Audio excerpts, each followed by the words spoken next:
Cool guys, I'll just quickly show you what the front handspring looks like. We just go here, run, run, run, just like that. Okay, so with the front handspring, you don't really need a handstand that well, but as long as you can kind of go up a little bit, then it's going to help a lot. If you've never done a handstand, then you don't want to do this one. Go practice handstands first. That's really going to help you. So as long as you can do maybe a 1 or 2, 3 second handstand, you should be all right, because you're not really on your hands for that long. So the first step to the handspring is the run up, and the run up is probably 90% of it. Probably like 70% of it. Because a lot of people, they just run and they have no idea how they're getting into it, and they're just there's no timing or anything like that. So you want to make sure you get the running down, because once you've got the running and the hand placement all at the perfect time, then it's all about that speed, and the momentum that comes behind you is going to make the flip part like 100 times easier. So all we do is, it depends on you. You can take a big run up, even though I only recommend doing like a couple steps, not like a marathon before you go and do it. Just like maybe 4 or 5, but each person's different, so it's up to you really. But I recommend about 4 or 5 steps. So what happens is all we do is we go 1, 2, 3, and once we felt we've got enough power, we just swing our hands back, and then just as if we're going into a handstand. So a handstand, you kind of do a little foot comes out like that. For me, it's my left foot, and then you step onto that left foot and then kick back with your right foot, just like that, or left, right, whatever footed you are.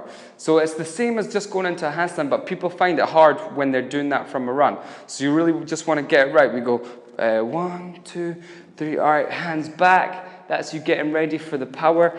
A big step here, and then kick up, and we'll get to the flip bit now. Okay, so really you just want to master just going here, here, here, but without obviously walking. You just want to basically drill that swinging motion of just going here with lots of power before you get into it.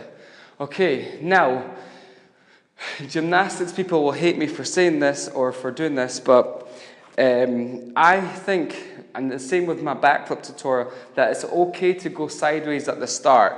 So a lot of you are going to be scared about falling flat on your back, and that's understandable. So what I recommend doing is, once you've got your start, is just to go sideways, just like that. You see a lot of people kind of do mini round-offs or like side cartwheel round-offs, but that's all right to get you the idea of the front handspring. So just going here and jumping sideways, and eventually you can start going more over. So that was really sideways, and then you can start going front handspring, and then you start becoming a little bit better until eventually you just get the fear is kind of gone, and you're like, I've got enough power, and you can just go right over, just like that. So once you've got it sideways, then you're ready to go forward and right over.